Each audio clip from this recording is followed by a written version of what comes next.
Hello everyone, स्वागत है आपका हमारे यूट्यूब चैनल में। मैं सुनैना मैम आज आपको एनसीईआरटी के केमिस्ट्री का चैप्टर 1 से रिलेटेड जो है क्वेश्चन का डिस्कशन कराऊंगी। तो आज स्टूडेंट जो हम आपके लिए टॉपिक लाए हैं वो है केमिकल रिएक्शन, जिसको कि आप हिंदी में क्या कहते हैं, रासायनिक अभिक्रिया।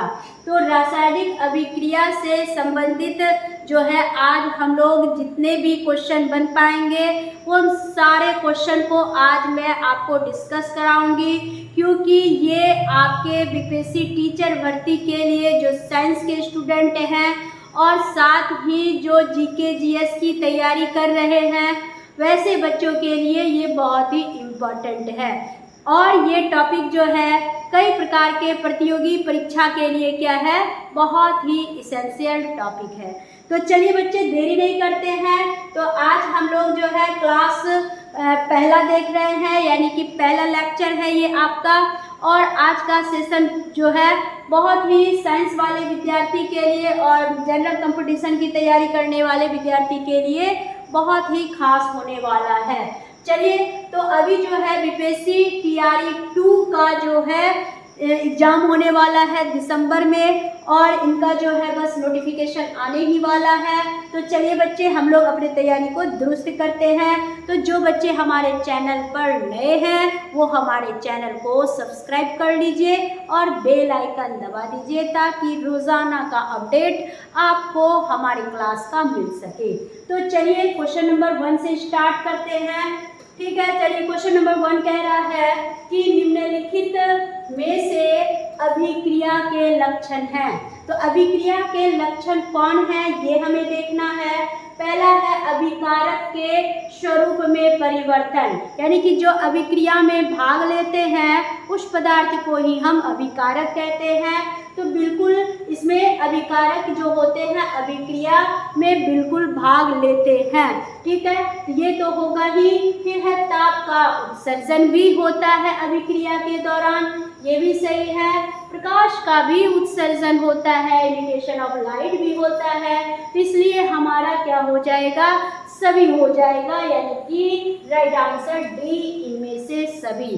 चलिए बहुत बढ़िया, आप सभी बच्चे ने एकदम जवाब दिया। चलिए अगले क्वेश्चन की ओर चलते हैं। क्वेश्चन नंबर 2, वैसी अभिक्रियाओं को जो प्रकाश के अवशोषण द्वारा घटित होती है कहलाती है, यानी कि कौन सा ऐसा रिएक्शन है जो कि लाइट के एब्जॉर्प्शन द्वारा जो है घटित होती है वो क्या कहलाती है। तो प्रकाश के द्वारा जो अभिक्रिया क्या हो, घटित हो, उसको हम बोलते हैं प्रकाश रासायनिक अभिक्रिया। उसको हम क्या बोलेंगे, प्रकाश रासायनिक अभिक्रिया, यानी कि लाइट केमिकल रिएक्शन बोलेंगे। तो चलिए, तो राइट आंसर क्या हो जाएगा, ए हो जाएगा। ठीक है, चलिए आगे बढ़ते हैं अगले क्वेश्चन की ओर। Question number 3। ठीक है, अगर आपको हमारा ये डिटेल क्लास अगर चाहिए केमिकल रिएक्शन का, तो आप आज भी हमारे फर्स्ट अटेम्प्ट ऐप को डाउनलोड कर लीजिए, जिसमें कि आपको रिकॉर्डिंग क्लास मिल जाएगा और साथ ही आपको सारे लाइव जो है सेशन जितने हुए हैं वो सारे का वीडियो मिल जाएगा। साथ ही आपको कई इम्पॉर्टेंट जो है क्वेश्चन और मॉक टेस्ट भी मिल पाएंगे। तो चलिए बच्चे आज ही डाउनलोड कीजिए फर्स्ट अटेम्प्ट ऐप। ठीक है, चलिए क्वेश्चन नंबर 3 की ओर चलते हैं। कह रहा है 2CO + O2, तो 2CO2 यानी कि कार्बन डाइऑक्साइड, यह किस प्रकार की अभिक्रिया है। तो आप सभी बच्चे जानते हैं कि जिस अभिक्रिया में ऑक्सीजन जुड़ते हैं और हाइड्रोजन हटते हैं, वैसी अभिक्रिया को हम क्या बोलते हैं, ऑक्सीडेशन बोलते हैं, यानी कि अपचयन बोलते हैं, ऑक्सीकरण बोलते हैं।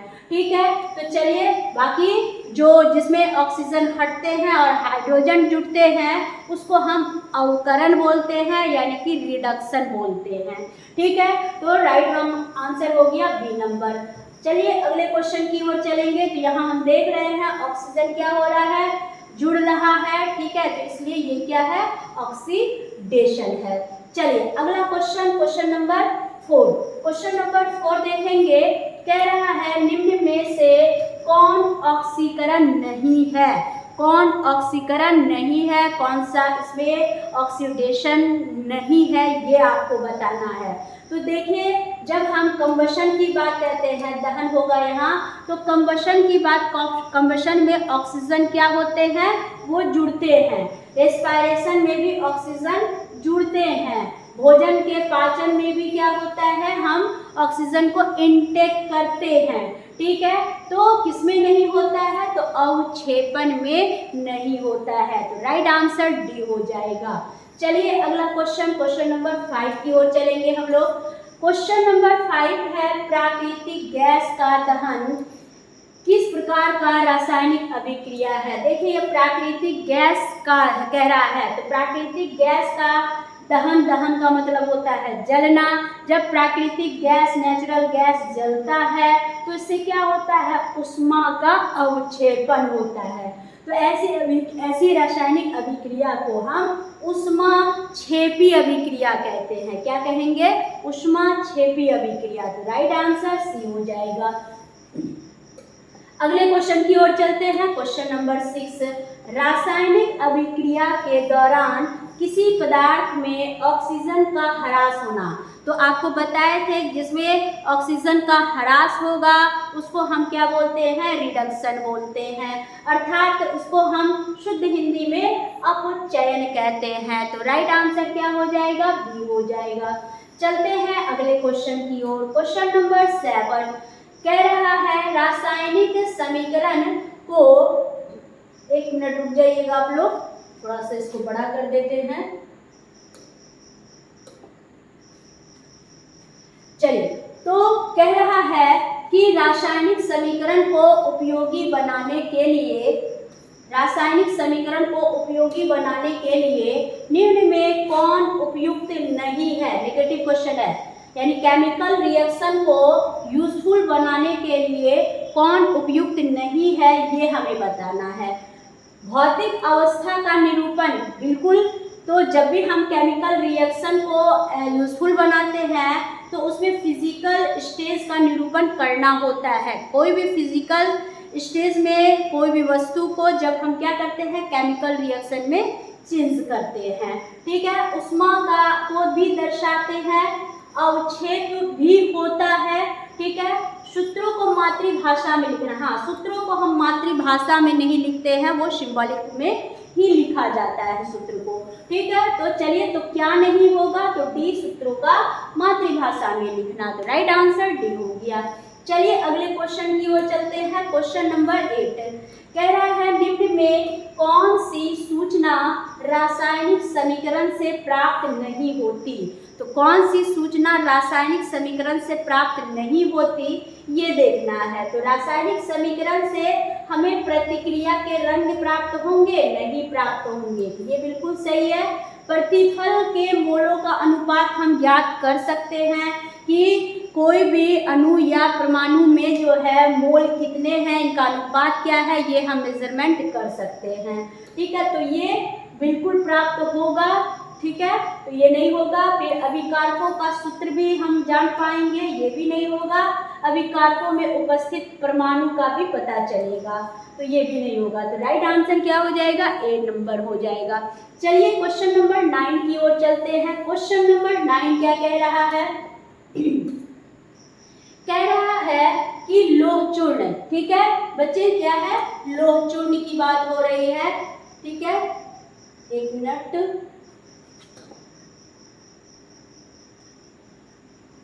हाँ, तो क्या है क्वेश्चन कह रहा है कि लोह चूर्ण पर तनु हाइड्रोक्लोरिक अम्ल डालने से क्या होता है, सही उत्तर पर निशान लगाइए।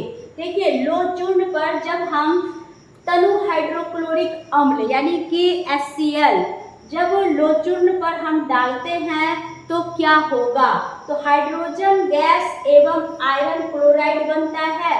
तो बिल्कुल सही है। जब हम क्या करते हैं कि लोहे के चूर्ण पर तनु हाइड्रोक्लोरिक अम्ल डालेंगे तो क्या बनेगा, तो क्या हाइड्रोजन गैस रिमूव होगा और आयरन के क्लोराइड प्राप्त होंगे, यानी कि फेस क्लोराइड प्राप्त होगा। ये बिल्कुल सही है। क्लोरीन गैस प्राप्त होगी और आयरन हाइड्रोक्साइड बनता है तो नहीं, क्लोरीन नहीं प्राप्त होगा। चलिए उसके बाद है कोई अभिक्रिया नहीं होता, अभिक्रिया होगा। आयरन लवण एवं जल बनता है नहीं, तो राइट आंसर क्या हो जाएगा, ए नंबर हो जाएगा।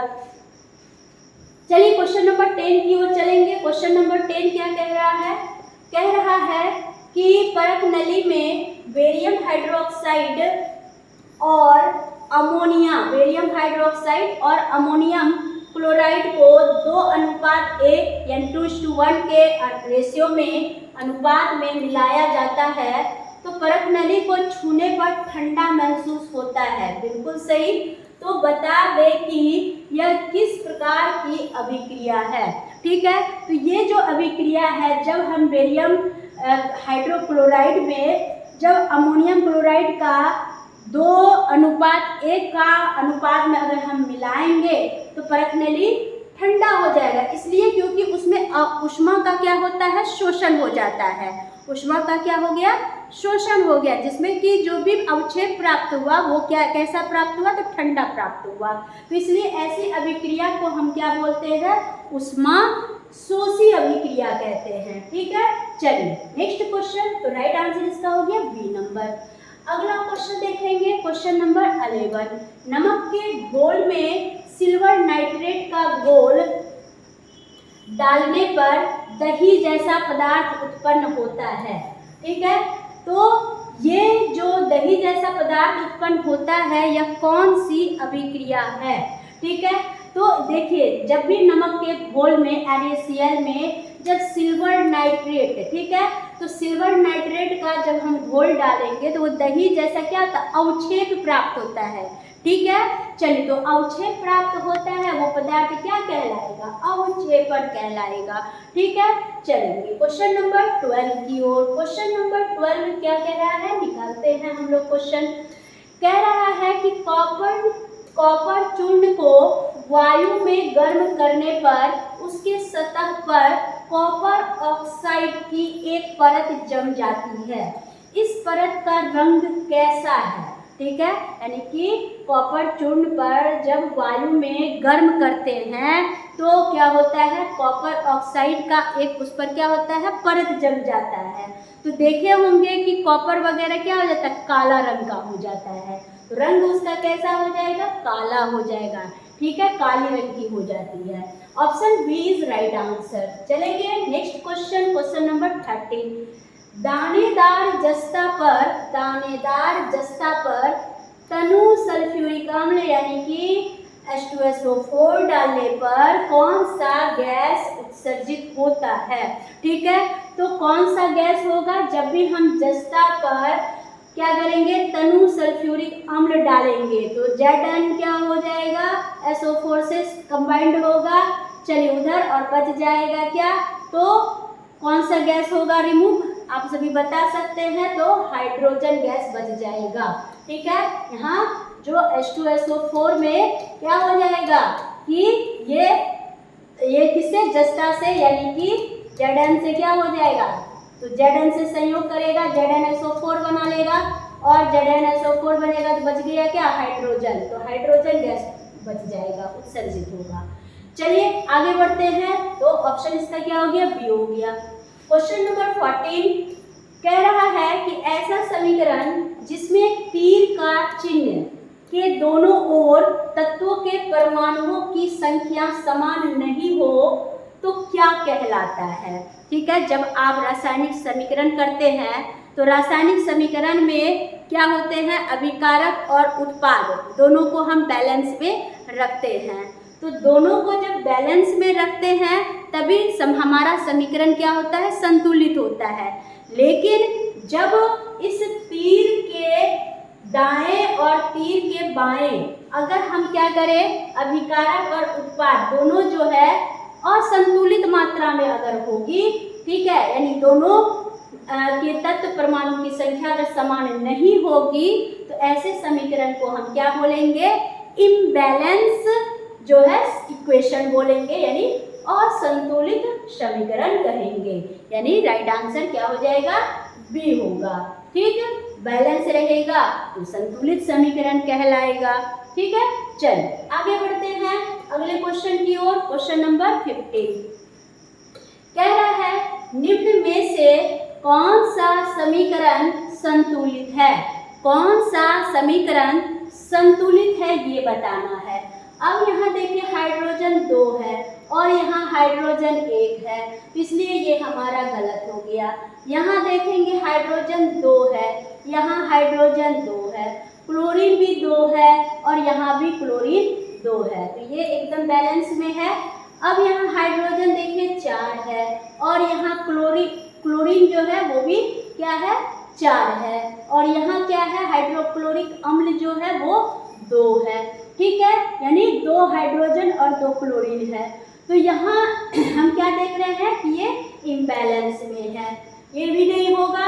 यहाँ हाइड्रोजन 4 है और यहाँ हाइड्रोजन 1 है, तो ये भी नहीं होगा। तो राइट आंसर क्या हो जाएगा? बी हो जाएगा। चलिए अगला question, question number 16। Question number 16 चलेंगे।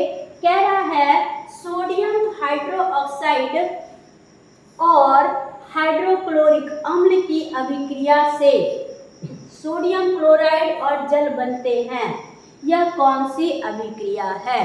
ठीक है, चलिए तो यहाँ हम क्या देखते हैं कि सोडियम हाइड्रोक्साइड, ठीक है, जब भी सोडियम हाइड्रोक्साइड हाइड्रोक्लोरिक अम्ल से यानी कि HCl से क्या करेगा?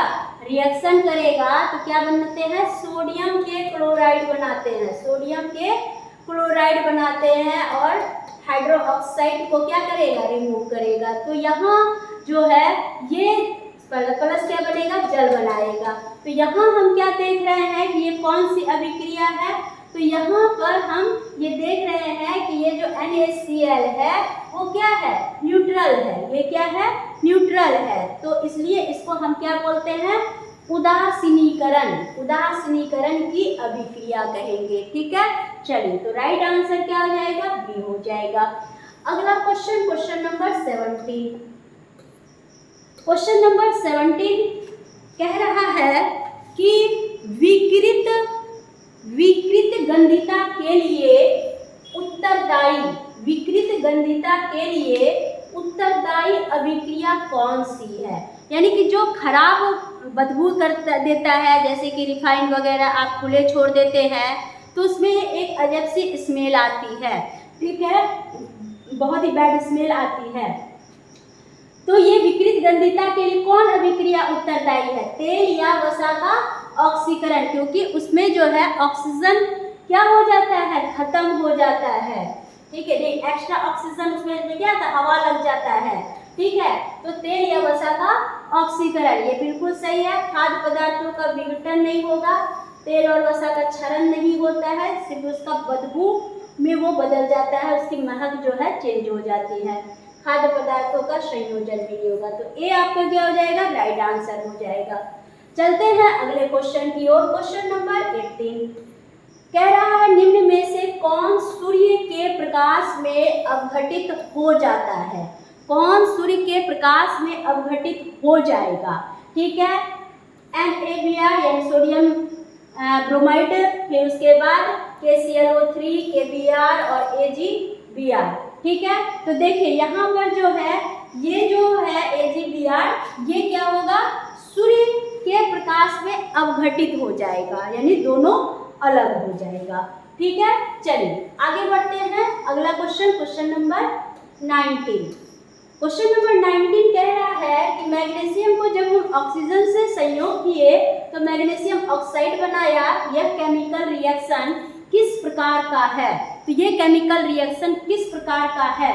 तो यहाँ देख रहे 2 मैग्नीशियम है, 2 मैग्नीशियम यहाँ भी है, ऑक्सीजन 2 है भाई, ऑक्सीजन 2 है, तो ये क्या है? बैलेंस है। तो ये संतुलित रासायनिक समीकरण को क्या कर रहा है? निरूपित कर रहा है। तो राइट आंसर क्या हो जाएगा? बी हो जाएगा। अगला क्वेश्चन देखेंगे, क्वेश्चन नंबर 20 कह रहा है साग सब्जियों का विघटित होकर कंपोस्ट बनना किस प्रकार की अभिक्रिया है? तो साग सब्जी सारे के सारे डिकम्पोज हो जाते हैं, सड़गल जाते हैं और इसका विघटन जो होता है वो किसमें हो जाता है?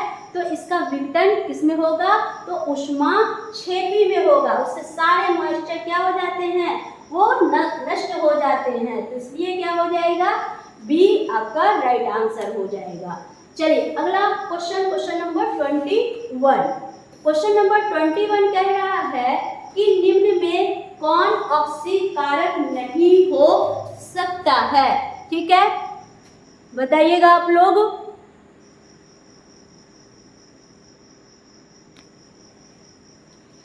चलिए, निम्न में से कौन ऑक्सीकारक नहीं हो सकता है, ये आपको बताना है। कौन ऑक्सीकारक नहीं होगा, तो देखिए जिसमें हाइड्रोजन होगा वो ऑक्सीकारक नहीं होगा। ठीक है, चलिए बाकी ऑक्सीजन है, इसमें भी ऑक्सीजन है, इसमें ये तो नहीं होगा। चलिए तो क्या हो जाएगा, राइट आंसर ए हो गया। अगला क्वेश्चन, क्वेश्चन नंबर 22। जिन अभिक्रियाओं में ऊर्जा अवशोषित होती है उन्हें क्या कहा जाता है। तो जिन अभिक्रियाओं में क्या होगी, ऊर्जा अवशोषित होती है, उसको हम ऊष्माशोषी अभिक्रिया कहेंगे। उसको हम क्या कहते हैं, ऊष्माशोषी अभिक्रिया कहेंगे। ठीक है, चलिए बाकी ऊष्माक्षेपी में ऊष्मा का अवक्षेप होता है। ठीक है, नेक्स्ट क्वेश्चन, क्वेश्चन नंबर 23। चलिए, कॉपर को जब हम ऑक्सीजन से क्या करते हैं, ताप पर गर्म करते हैं तो कॉपर ऑक्साइड बनता है। तो इस अभिक्रिया में कॉपर का होता है, कॉपर का क्या हो जाता है, अपचयन होता है। कॉपर का क्या हो रहा है भाई, अपचयन हो रहा है। ठीक है, चलिए अपचयन नहीं बोलेंगे, उपचयन हो रहा है। क्या होगा, उपचयन हो रहा है। ठीक, चलिए क्योंकि इसमें क्या है कि ऑक्सीजन उसमें जुड़ रहा है और हाइड्रोजन हट रहा है। ठीक है, तो ऑक्सीजन में क्या हो रही है, तो ह्रास हो रहा है, ऑक्सीजन का ह्रास यहाँ हो रहा है। 2 ऑक्सीजन है, यहाँ 1 ऑक्सीजन है। ठीक है, इसलिए क्या हो जाएगा, उपचयन हो जाएगा। चलते हैं अगले क्वेश्चन की ओर। वे अभिक्रियाएं जिनमें अभिकारकों के बीच आयनों का आदान प्रदान होता है उसे हम क्या कहते हैं। जिस रिएक्शन में अभिकारकों का यानी कि रिएक्टेंट के बीच आयंस का एक्सचेंज होता है उनको हम क्या बोलेंगे, उसको यानी कि आयन का एक्सचेंज होना, उसको हम बोलते हैं बाय डिस्प्लेसमेंट रिएक्शन यानी कि द्विविस्थापन अभिक्रिया कहेंगे। उसको हम क्या कहेंगे, द्विविस्थापन अभिक्रिया कहेंगे। चलिए अगला क्वेश्चन, क्वेश्चन नंबर 25। वैसे पदार्थ जिनकी उपस्थिति मात्र से किसी अभिक्रिया की दर बढ़ जाती है क्या कहलाते हैं। ठीक है, चलिए तो क्या है कि किसी पदार्थ जिनकी उपस्थिति मात्र से ही किसी अभिक्रिया की अगर दर बढ़ जाए तो उसको हम क्या बोलते हैं, उसको हम क्या बोलेंगे, तो उत्प्रेरक बोलेंगे। क्या बोलेंगे, उत्प्रेरक बोलेंगे। जैसे कि क्या कि आप अगर किसी, जैसे कि पेप्सी में अगर आप क्या करते हैं, मेंटोस डाल दीजिए तो वो और भी क्या हो जाता है, एक्साइट के साथ एकदम ऊपर उठ जाता है, उफान जैसा। ठीक है, तो वो एक उत्प्रेरक है। ठीक है, तो क्या हो जाएगा, एक option number A is right answer. चलिए नेक्स्ट क्वेश्चन, क्वेश्चन नंबर 26। वे अभिक्रियाएं जो दोनों दिशाओं में अग्रसर होती है कही जाती है। तो दोनों दिशाओं में जो हो उसको हम बोलते हैं इरिवर्सिबल प्रोसेस। ठीक है, यानी कि कहने का मतलब अभिकारक से अभिक्रिया उत्पाद में और उत्पाद से फिर हम अभिकारक में क्या कर सके, बदल दे, उसको हम कहते हैं उत्कर्मण्य। ठीक है, रिवर्सिबल। ठीक है, क्या बोलते हैं, रिवर्सिबल प्रोसेस कहते हैं। चलिए आगे बढ़ते हैं। अगला क्वेश्चन, क्वेश्चन नंबर 27। वैसी रासायनिक अभिक्रिया जो एक ही दिशा में अग्रसर होती है उसे क्या कहा जाता है। तो जो एक ही दिशा में अग्रसर हो यानी कि रिएक्टेंट से प्रोडक्ट ही बनाए जाए, फिर प्रोडक्ट से हम रिएक्टेंट नहीं बना सकते हैं, तो उसको हम कहते हैं क्या, तो अणु उत्कर्मण्य प्रोसेस। ठीक है, यानी इरिवर्सिबल प्रोसेस। ठीक है, रिवर्सिबल में हम बदल सकते हैं, इरिवर्सिबल में हम बदल नहीं सकते हैं। चलिए राइट आंसर ए हो गया। अगला क्वेश्चन, क्वेश्चन नंबर 28। रासायनिक अभिक्रिया यानी कि कॉपर ऑक्साइड को हाइड्रोजन के साथ हम संयोग किए तो कॉपर और वाटर में क्या हो गया, तो यहाँ हाइड्रोजन का क्या होता है, तो यह हाइड्रोजन देखिए कि क्या हो गया, तो हाइड्रोजन क्या हुआ आप सभी को पहले ही बताया गया कि जिसमें क्या हो हाइड्रोजन हटे और ऑक्सीजन जुटे तो ये हो जाता है ऑक्सीकरण। ये क्या हो जाएगा, ऑक्सीकरण हो जाएगा। ठीक है, तो राइट आंसर बी हो गया। अगला क्वेश्चन, क्वेश्चन नंबर 29, श्वसन किस प्रकार की रासायनिक अभिक्रिया है। तो जब आप सांस लेते हैं तो सांस लेने में क्या होता है कि आप ऑक्सीजन लेते हैं और क्या होता है बाकी कार्बन डाइऑक्साइड छोड़ते हैं, तो ये प्रक्रिया क्या कहलाती है, ये उपचयन कहलाएगी। क्या कहलाएगी, उपचयन कहलाएगी। चलिए अगला क्वेश्चन, क्वेश्चन नंबर 31, क्वेश्चन है निम्न में कौन अभिक्रिया का लक्षण नहीं है।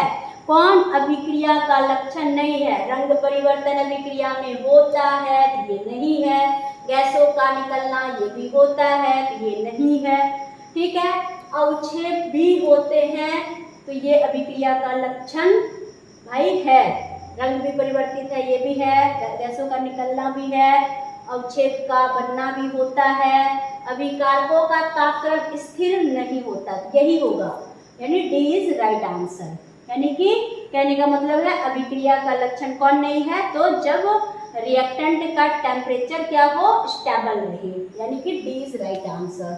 चलिए अगला क्वेश्चन, क्वेश्चन नंबर 32 कह रहा है रासायनिक समीकरण में अभिकारकों के कुल भार उत्पाद के कुल भार के बराबर रहता है।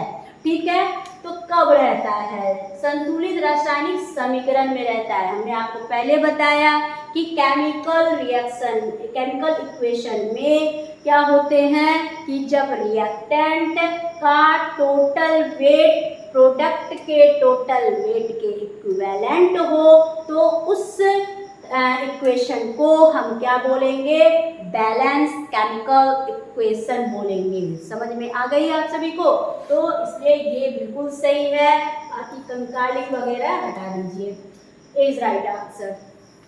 चलते हैं क्वेश्चन नंबर 33। क्वेश्चन नंबर 33 में देखेंगे श्वसन यानी रेस्पिरेशन किस प्रकार की अभिक्रिया है। जस्ट हमने डिस्कस किया, जब भी रेस्पिरेशन करते हैं तो उष्मा का क्या होता है, अवक्षेप होता है, तो उष्माक्षेपी हो गया।